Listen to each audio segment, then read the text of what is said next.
Hello everyone, this is the LEGO Ideas International Space Station, and I'm going to do this review in a way that some folks won't like, and I'm 100% at peace with that, because I'm going to review this as exactly what I am, a LEGO fan who does like space stuff, but who is definitely not a lifelong historian or scholar of International Space Station lore. I don't know the in-service dates of any of the modules. I don't know any of the paint codes. I don't know the names of any of the crew. And I don't have a page of Wikipedia quotes here next to me. So if you want Wikipedia quotes, go to Wikipedia. Or if you already know all the things, well, you already know all the things, and that's great. But I'm going to tell you what I like about this as a set and what I don't like, and go through the details of it, which I think are actually really interesting, surprisingly so. First up, let's just spend some quality moments looking at the thing on the whole. I will put a random minifigure into the scene right at the base of it for the sake of scale. The whole thing is significantly larger than I actually expected it to be. It's about 49 centimeters wide, or around 23 inches, I believe that is. It is actually the smaller of the two designs, or based on the smaller of two designs from a fan designer on LEGO Ideas. His original design was much larger and was able to get the required 10,000 votes to be considered to be turned into a model, and then it was rejected by LEGO. And then he made this smaller, or something similar to this, a smaller one on a similar scale to this, and that got 10,000 votes, and then it got rejected by LEGO. This is his third chance, third time is a charm. LEGO had a 10th anniversary ideas set, basically a competition, a poll that they did, a viewer poll or a fan poll, to see which of a number of pre-selected former possible winners, so former fan designs that had gotten over 10,000 votes, could actually get its second chance, or in this case, kind of the third chance, and be produced. Lo and behold, this one won the fan vote for that by a landslide and was finally made. Now, this is not the actual original design from the fan designer. It is inspired by it. It is based on it for scale. But the LEGO designer for this set did redo it from scratch and cleared everything with the actual space agencies to ensure that every single module was as close as reasonably possible to being realistic and properly proportioned. I personally much prefer this side of it. There's a lot more going on here, and this is really where everything is built out with all the little modules that are attached. I do know just a few specific things on this. These represent the Soyuz modules, the Soyuz spacecraft, one of the most important space-related objects ever made, one of the hardest working, one of the most successful, used to transport crew as well as cargo. There's also another module that is similar that we'll see in a little bit that is just for transporting cargo. And then that strange ball back there, the white ball, is an experiment that they did. It's called BEAM. I don't remember exactly what it stands for. BEAM. It's actually an expandable thing. It's inflatable. It is delivered into orbit in a small little package, and then it fully inflates out, almost buckyball style, but I think a little bit more sophisticated than that, actually. And it's just an experiment to figure out ways to better package things, in smaller ways. Now, these white things, I did not know what these were, so I had to look these up. I had a guess, though, based on their color. Things that are white are going to radiate a lot of, radiation. Heat, light, all gets sent back, all gets sent out from the external surface. If they were intended to be used as heaters, then they would have been black. They're the opposite. They are radiators. So that's how all of the heat from the electronics gets regulated and gets radiated out. So there are different ones, and this just shows you the best.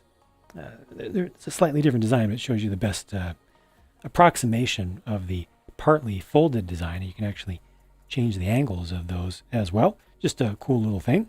But by far, most of the visual weight of this model is taken up by what we mere mortals call solar panels, the photovoltaic arrays. And I am very delighted to say that these are all prints.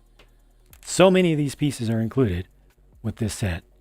Two types. You've got the 1x4 tile that's right here, and then these are the 2x3 modified tile with clips on the side, I believe is what they're categorized as, or flags, kind of. So they've got anti-studs on the other side, and these groupings can be rotated from side to side. Now there is one problem with the design here that I'll get back to later, but this is nice that you can make things look a little bit less boring. You know, not everything needs to be perfectly aligned with your view, and I think it starts to get a lot more interesting to look at when you change things up like that, when you start to angle things differently. You can even rotate this entire section like so on either side. There's a ball joint, a large-sized construction like Hero Factory, CCBS, character and creature building system, large ball joint inside, but it's sealed down very nicely. And it has a good amount of friction, so you can rotate all of this and angle it just how you want, in addition to angling the entire photovoltaic arrays. Now, it's very important that the set included a stand, and this is a pretty good one. It gives you plenty of clearance. It takes up basically just one bag of the build, and at the base of it, there is another print. So that placard there at the center is an exclusive print just for this set, and the whole thing is plenty stable and looks nice. The set comes with 2 plus 1 spare of the little astronaut nano figures. And then on the left here is just one spare module, and that's one of the Soyuz style of Russian spacecraft that is just used for cargo only. So it does not have, it's a disposable one. It does not have a crew reentry model on it. There's an old retired American space shuttle back there we'll get to in just a moment, but here also is a crew return vehicle, which I believe is a different scale. It just doesn't seem to be scaled to the rest of the model. Speaking of which, I guess I'll get to that right now. This is not scaled to the rest of the model. This is very, very similar, though not identical, to the build that was included in the LEGO Ideas Women of NASA set. And as such, it's very nice. I mean, that one was good. This one is good as well. I would say even a little bit better. Has a little bit more detail. Uses a few new pieces and or colors that I believe weren't available at that time. But, you know, it looks pretty good. The proportions are good. The motor arrays have some nice angling to them. Nice detailing. Yeah, just in general, it's pretty cool. But, Houston, you have a problem. This thing is not scaled to the rest. So much of this was done so carefully and so perfectly with its proportioning, given the constraints of Lego pieces. But the space shuttle should be probably about 1.5 times as large as it is here. I think that would be about appropriate. Maybe a little bit more, maybe a little bit less than that, but very close to 1.5 times. Should be close to the length of one of these photovoltaic arrays. I didn't look up the exact numbers, but I've looked at pictures of the thing. So that's weird.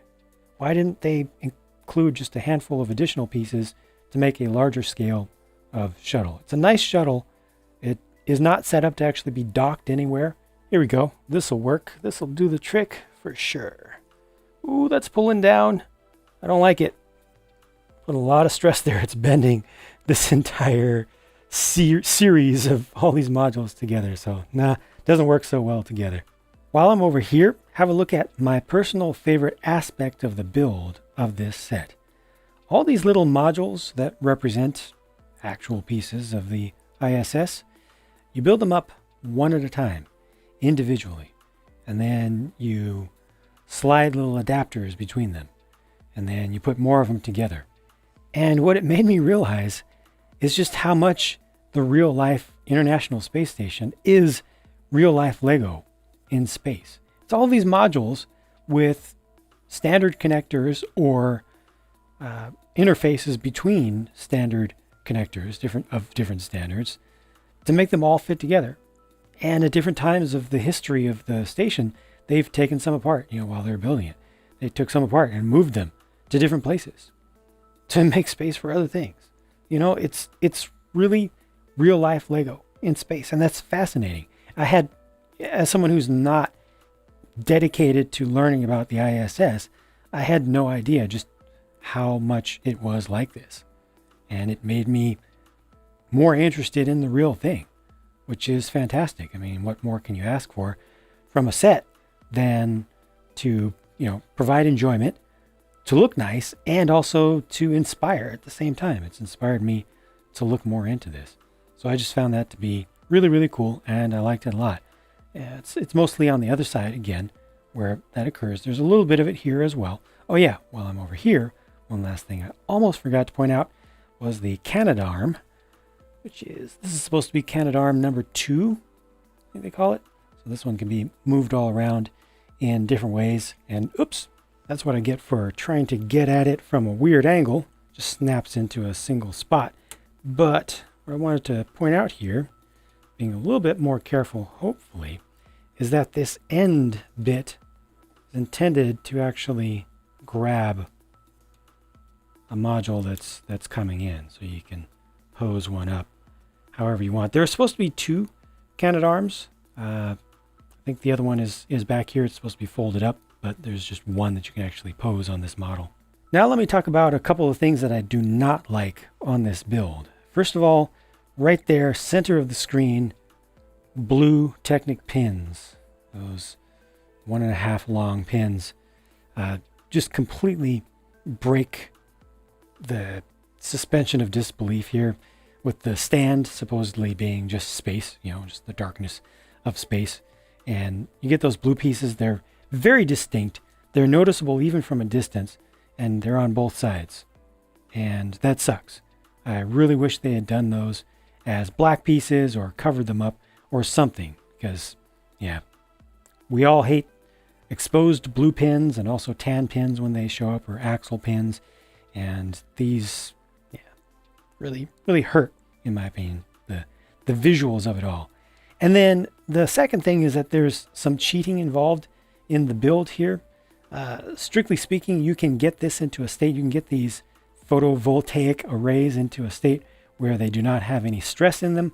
But by default, just building this according to the manual, when you first put each of these units together, they're shorter here at the center than here. So these arrays, which are plate built, essentially, using the stud-based system, span a slightly longer span than this Technic-based, modulus-based section right here. So you'll notice there's just a little bit of black showing up down here at the base, just a little bit of black over here. That's a gap that's necessary, as this section had to expand out. It had to be pulled out on its own. When you first put this together, they have you assemble everything, so there is no gap down there at the base, and it makes it difficult to assemble. It puts stress on the elements, which you're not supposed to do. And if you just let it sit, just the stress that's there will start to relax, and it'll start to open up that gap. I strongly recommend that you take care to open that gap up on your own. Just pull the pieces apart to get everything to relax, and make sure that it shows up down here, because there is an alternate possibility. I'll do it on this one.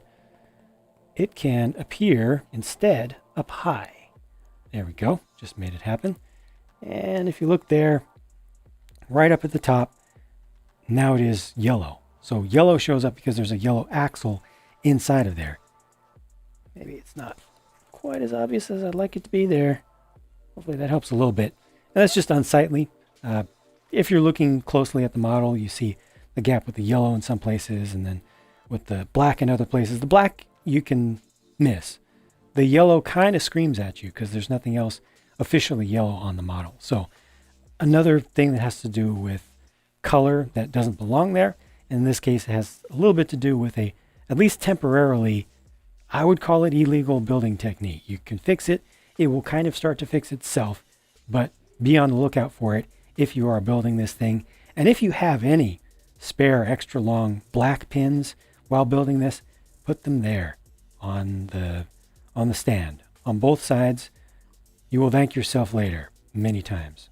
At the end of the day, is this a good set? Yes, it absolutely is a good set. It has a few flaws, probably the most sizable of which being the small size of the space shuttle, but it was really enjoyable in general to put together.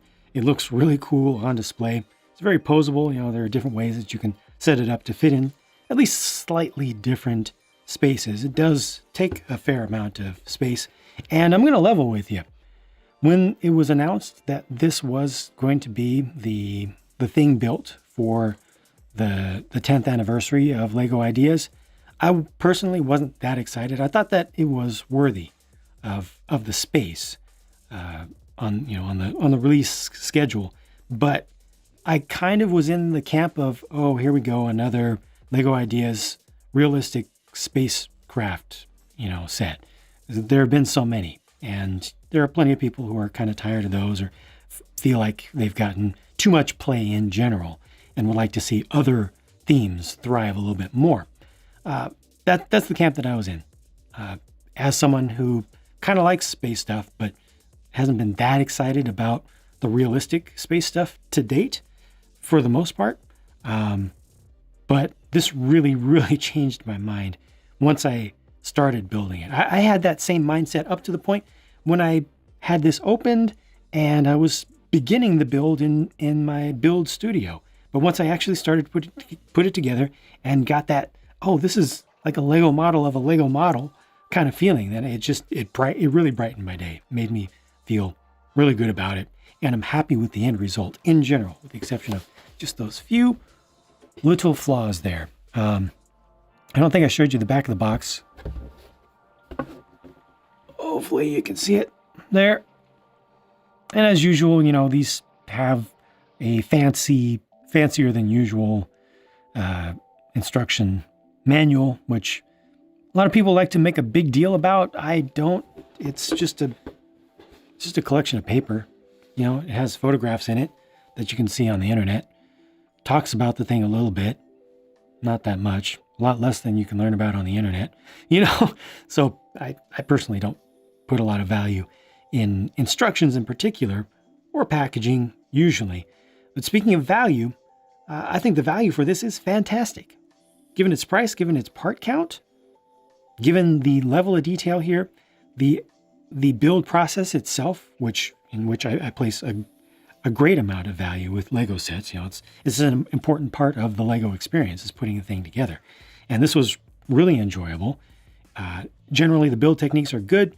The parts are good. Lots and lots of printed pieces, even though most of them are the same. There are some smaller round tiles that are printed as well. You get the nano figures. I need to show you the spare parts, the leftover parts as well. And yeah, it was good, and it is definitely worth the money. And I feel like this one is going to stick around for a while and will be remembered even after it goes, out of production and any hype of it being a new release fades away. I think this will be remembered for some time as a good Lego set that was good to produce and was well done in general.